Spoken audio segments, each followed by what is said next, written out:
This is the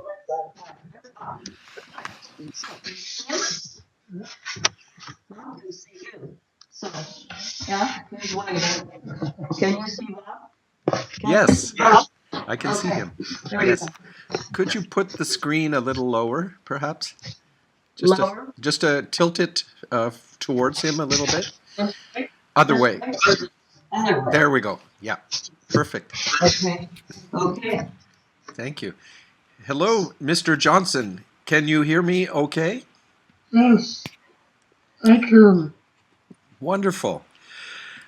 I wonder if we could just have a very short meeting today just to see, to test the communication link and see how you feel doing this kind of interview. Is that okay?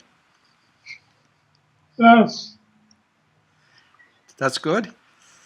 that's good. Can you hear him? Yes, I hear him very well. Thank you. Uh, okay. I'm going to move the computer to a little stool, and we may have to this angle again. Try that. Now, do you want me to tip it back? No, that's perfect. Thank you. Can you see him? Yes. Okay, how about Yes. that? All right. Very good. Thank you.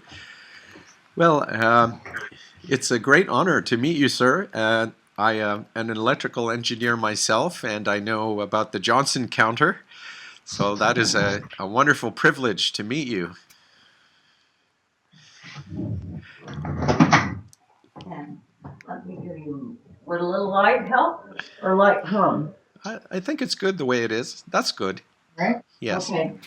We're getting a fuzzy image and a little bit of breakup. I think our wireless here at this corner is not the greatest. Okay. Well, I guess we're not using our, yeah, we are. See, I think we are. we're or a Skype picture down the right corner. What about it?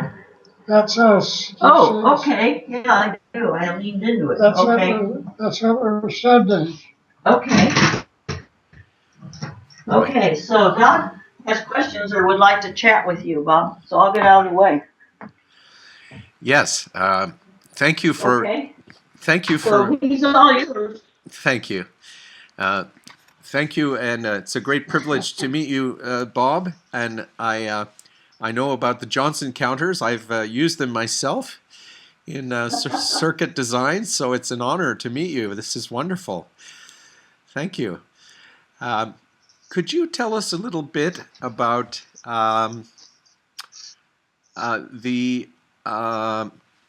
the change of the IRMA prototype from SRI to General Electric, and anything you want to say about that? You can take as long or as short as you like. Well, SRI built a layered program machine. The prototype that they went out to cut for with the Bank of America was to be a production machine to be built with transistors. But that doesn't address the issue stored programmed or not. So the wired program machine, a prototype of SRI, was what they convinced the bank to go out and procure. But nobody knew what that meant. Right. So that what I did as a young engineer was work with the bank person, Al Ziff, to make the object there wasn't stored program or not. But that's what we were doing, we ended up doing. But we did that on our own. We didn't do that with SRI. Right.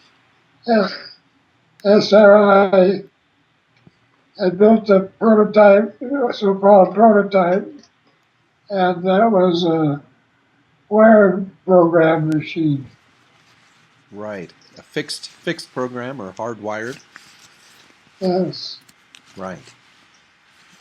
And do you remember the decision to make the production machine a stored program machine? And what was the reason for making it a stored program machine? The reason that we did it was because we knew you could make a working production machine as a wired program machine. But we were just kids, and we wouldn't have been able to do that if LZIF had been on the scene. And together with LZIF, our engineer, I'll think of his name in a minute, worked with Bank of America people to define the problem that the bank needed to solve. And the definition, since we had built it as a stored program machine, could be changed arbitrarily. Right. So the stored program decision was made to allow for better flexibility, and I suppose you might say more flexibility. You might say that, but the fact is that it was the only way we knew how to make a machine that works. Okay. So you had experience with stored program machines from before? Well, in the group we did. Right.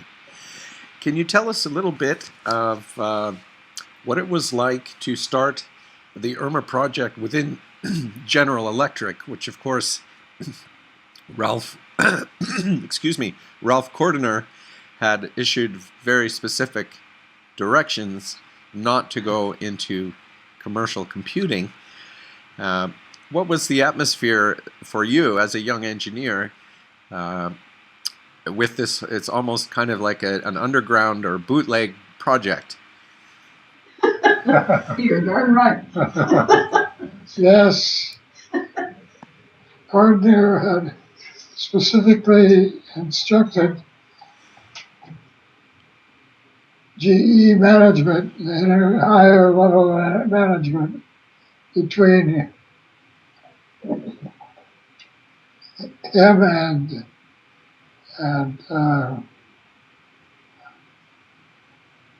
what was the name of our executive that I visited in New York? I'm trying to think, to the VP, the nice one. Yeah, the nice one that you worked with so well. Yeah. Blah. I had a good relationship with Barney Oldfield's boss, the group,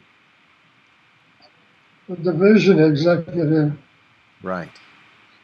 And at that level, I didn't have any trouble. But Oldfield had lots of trouble.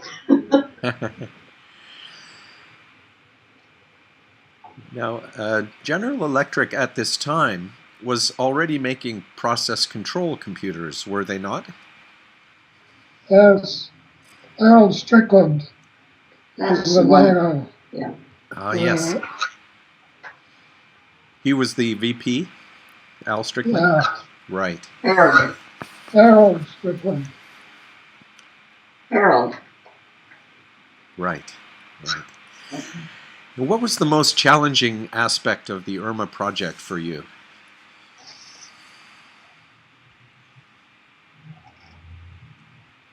That's hard to say.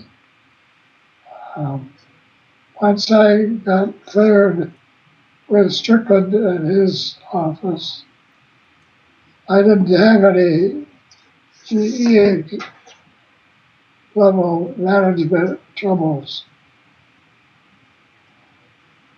Okay. And Is it fair to say, from what I know of the IRMA system, it was the electromechanical components that created the most problems, or were the most difficult problems to solve? Is that correct? I'd say yes. It was tape drives and printers and servers, of course. Right, right.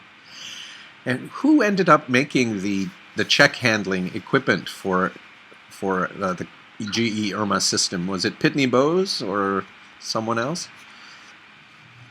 Pitney Bowes ended up making it, but at the time we signed the initial, not the, I'll say at an intermediate time, GE management, my management in Phoenix was planning to get the sorters from NCR.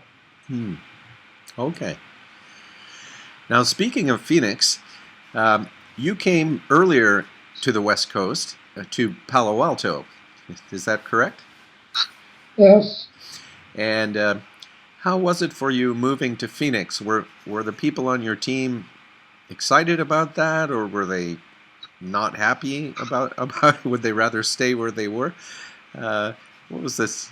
What was the general feeling there? They were the enemy.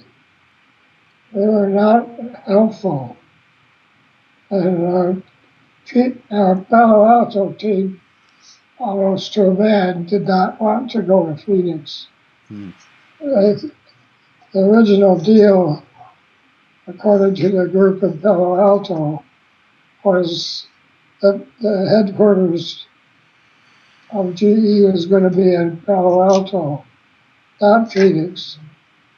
Right. So the Phoenix thing got in there and sort of obscured the issues of stored program versus wired program. The issue, as far as GE was concerned, was where was going to be the headquarters. Was it going to be Phoenix or Palo Alto? Right. How many of the original Palo Alto team ended up going to Phoenix? Oh, just a couple. Oh, really? Wow. Yeah, I think that's pretty much. I just finished reading King of the Seven Dwarfs by Barney Oldfield. And I know he said, if GE wants to build a capability in computing, they really need to stay in California. And but I guess the labor environment wasn't attractive to GE, and so they switched. And he actually predicted, I think, at least in his book, he says, we're going to lose these Palo Alto guys if you move. And it sounds like you just told me that that happened, and so very interesting. How are you feeling? Do you have time for a few more questions? Sure. Okay. Now, once the IRMA system went into production, was it a fairly reliable system? Did you need to do some revisions and updates to it, or was it pretty solid from the beginning? Oh, from the beginning, it was, as a computer system, it was astonishingly reliable. Okay. And this used transistors, of course. Were these the surface barrier transistors, or the later Mesa diffused kind of transistors? Do you recall? Oh, they were diffused conventional transistors, not surface barrier. Okay. Right. The computer, the electronics, was the most reliable of the system. Check sorters were a problem. Right. And the check sorter reliability was one of the big issues. And now, how can you tell us how the IRMA project led General Electric into computing? Heavens, again, they're talking about a banking system that the Bank of America Well, built in the 50s to that was the issue that caused checks and recording all the Gardner to information. fire and obviously Oldfield. engineering it. It was really random project, and this is a guy from the computer. I'm sorry, I can't hear you, Bob. Hi, Mary. Yeah? Hi, I'm sorry, I can't hear Bob because of you're talking a little bit loud there. Sorry. Okay. Sorry, a person just came in. A person just came in, and I was trying to give her a little background about what you're talking about. But we'll be quiet now. Oh, sorry. We'll just wait. Yeah. No, it's okay. It's okay. fine. Thank you. Sorry, Bob. We were. Okay. Is that the engineer? So I'll get out of. I'll keep out of your conversation because it's going so well. Okay, great. Thank you. Sorry, Bob. We were discussing how the IRMA project helped General Electric get into commercial computing, and yeah. Well, it was in the beginning, which is what we're talking about here. It isn't really the beginning, but at this stage, it was the only commercial product that GE had, computer product, other than industrial computers, like machine tool controls. Right. And So it was, the BMA product was the only product that GE had that was a commercial computer. And that was why Oldfield got himself fired by Cordner. oh yes, right. What happened when he found out, and what was the general reaction from the headquarters? The general reaction was Strickland to leave GE as well as Oldfield. Okay, but they honored the contract, of course. And was there any follow-on to IRMA in terms of technology or products? And Not really. Losing intermediate level management like Oldfield and Strickland right, right. sort of prevented us, the engineers, from doing any follow-up. Interesting. Oh, at the museum, beginning in January, we're actually doing a small exhibit on IRMA, and initially it was going to focus on the SRI prototype, but I'd like to include the commercial version as well.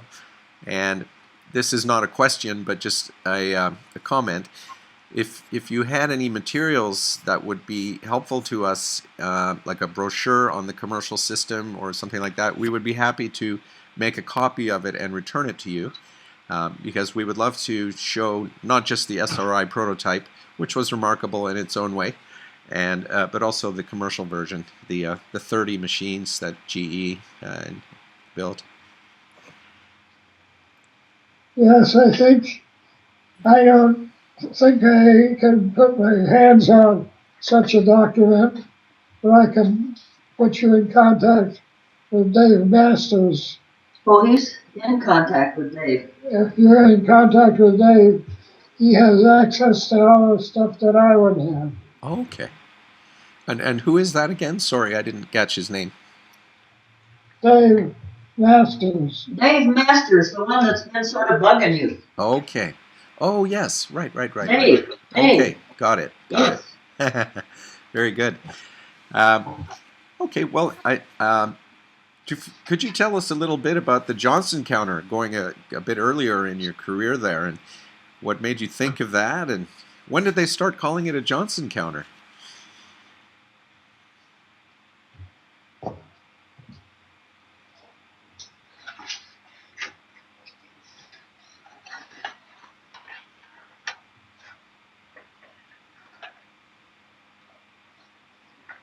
Well, that was part of the family of counters that I did. I'll show you something that is. We lost you. Oh, are you still there? Oh, can you hear me okay? I can hear you.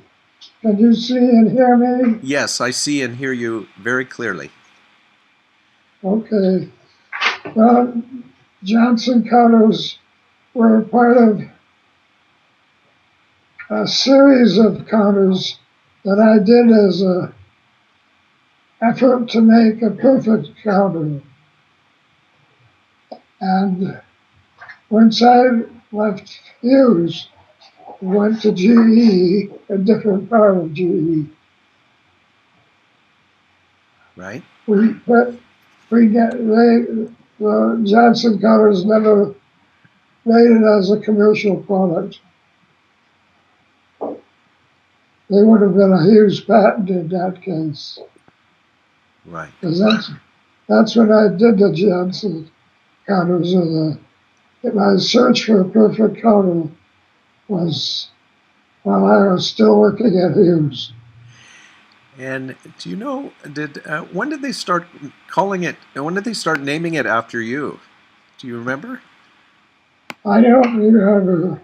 Yeah, I tried to look, to do a little research on that. And was there, I didn't see any papers, papers or articles on well, there might have been some articles, I suppose. But yeah, so I was curious because you came up with it in the early 60s, I believe, correct? Yes. Right. And of course now it's in every textbook, every digital logic textbook. So that's how I learned about it. That's pretty amazing. So, this is Wonderful. Well, developed for this banking system. sorry, Mary, do you have a I think we question? lost contact. Do you have a question? Well, Yes? Do you have a question, no, Mary? I was just showing our visitor the font on the bottom of our personal checks. That is the E13B font. Oh, Do you yes. know about that? Yes, absolutely. Yes.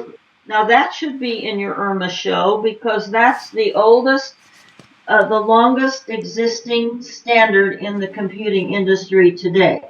Right, so that's Oh, you got a cat. there's my cat. Sorry about that. Oh, what cat? Yes, I have two cats actually. So that's a great question, Bob. I'd love to ask you about the MICR font and whether you worked on that problem because it was a little difficult, I believe, for a while to get that to work reliably. Oh, yes, that was a big problem. I and my team worked on that problem for almost the entire history of the Irma project at GE. Wow. It was a big problem. Can you break down the problem for us a little bit? Was it a question of inks or sensors or having low noise amplifiers or just everything combined? It was all of those things. Right. That's a big story in itself. Yes, well, it's amazing. I never knew that it was so difficult that you essentially worked on it during the entire project. That's amazing. And do you recall how you came up with the final answer to that problem? Was it just slowly, or did you have a sudden breakthrough? Oh, it was many small things. Right. A lot of small parts that just came together. It was timing, parts, logic, amplifiers. It was a big, complicated problem. Right. Now, we still use that system today, of course, which is Yes. remarkable. And I particularly was impressed by the fact that you could spill coffee on your check and it would still work. So it's a very robust standard. Yes. Are there any parts of the IRMA system that you found really kind of fun to work on as opposed to challenging? Well, the entry run for the first pass, reading the checks the first time was a fun part of it, and that continued for years unchanged. The entry run. That was not something like this MICR standard, but it was a standard of a kind that the bank didn't change. Right. And how were the relations with between the SRI team and the GE team? I think after a while they didn't have much to offer you guys. I think, is that correct? That's right. It was Jerry Noe, no Bennett, that Byron Bennett, Byron Bennett. Jacoby. Byron Bennett was the leader of the project until GE got into the picture, and I got into the picture, and Al Ziff got into the picture. Byron Bennett was a program manager for SRI. You have to go ahead. Right. See the last stop. And how long was the collaboration with SRI? I think it was mainly just at the beginning, right? And then your team sort of went off and took over. Is that correct? That's right. My team took over with a stored program machine. Right. And we didn't do Byron's wired program machine. Right. Do you recall what how the program was stored in the SRI prototype? Some kind of diode matrix read-only memory, perhaps, or patch panels, or? It was really built in as logic. Oh, okay. So hardwired logic. Yeah. That could not be changed. Yeah. Right. That's a very interesting, design decision, because at that time most computers were stored program. Even in those days, the commercial ones, the 700 series from IBM, for example, and so interesting that they opted for that, because it's very limiting in terms of flexibility. Once that program is hardwired in, it's very difficult to change. And anyway, is there anything else you'd like to say about the IRMA project, or what it was like to work in those days on something really groundbreaking and new? We didn't look at it as new because we built it as a stored program machine. Okay. One thing we haven't talked about is software. When did that come into the picture, when you started to hire programmers and those kind of people? Well, that's a whole big subject in itself. Was that near the end of the project, once you had running hardware, or were they involved pretty well from the beginning? Well, we had programmers involved from pretty close to the beginning. Right. And they would maybe advise you in terms of suitable architectures or instruction sets, those kind of things? The leader of programming for the team was Joe Weisenbaum. Oh, right. Very famous professor at MIT. Yes. Right. He got famous before he went to MIT. He's the last person that MIT ever hired and made a professor who did not have a PhD. Ah, right. That's fascinating. What was he like to work with? Did you interact with him very much? Oh, yes, great deal.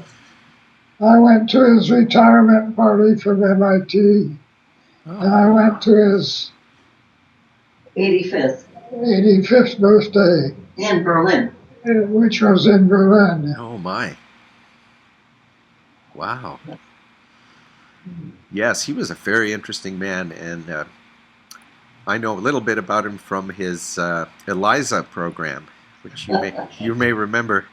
Oh, yes, You're right. That was a very interesting psychology experiment, I think, for yes. computer users.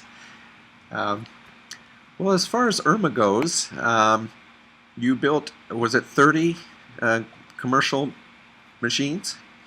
Yes, Okay, and they all went to Bank of America branches, I presume, or centers of some kind. yes. And what came after Irma? Do you know? Like, or are we still sort of living with Irma, but just with more modern equipment? No, the Bank of America, after I was there, the bank changed to conventional computers, Ah, okay. 360s. Ah, right, right. Now, I think I asked this before, and I'm not sure what your answer was. All the design effort that went into the GE Irma computer, what happened to the group of people after that project? Did they stay within GE? Did they design more computers? What did they do? They sort of split apart and disappeared Ah, as a team. I moved to Phoenix, and they lost interest in the things that I was able to generate independently of GE. right. Interesting. And well, I think that's pretty well all the questions I have for you today. Did you have any questions for me? I don't think of any right now. Okay. Sorry. Well, no, that's wonderful. Well, I'd like to thank you so much, Bob, for this. And if you're game, maybe in the new year, we could have another. If you're up to it, I can maybe do a second part to this interview where we dig in a little bit on your career after Irma, if that's interesting to you. Okay. But for now, I think we're good. So I'd like to thank you so much for chatting with me today. It was a real honor to meet the inventor of the Johnson counter and such a key figure in Irma, which was a really groundbreaking system. I remember, I think Bank of America said if they didn't automate the process, they were going to have to hire every high school girl in California to process the checks in their bank. And Yes. so it was a real pressing need to do something, and you and your team did that. So that's just wonderful. Yeah. Yeah. Well, thank you. Okay, well, thank you, Bob. And Yeah. you have a wonderful day and a wonderful holiday season. And I hope to see you again in the new year. Thank you. Thank you so much. Bye. Bye-bye. Bye. Thank you, Mary. Okay, well, this was really fun, and I'm glad it worked, and you got several things covered here. So by all means, call back or let us know when you're ready for another round, and we'll do it. Wonderful. Now that we've Skyped, we'll Skype again. Okay. Okay. Thank you both Okay, so now much. You're very welcome. Now I have to figure out how to close it down. I can just hang up here, I think. You hang up. Okay. Okay, that'll be good. Thanks, Mary. Thank Okay. you, Bob. Bye-bye. Okay.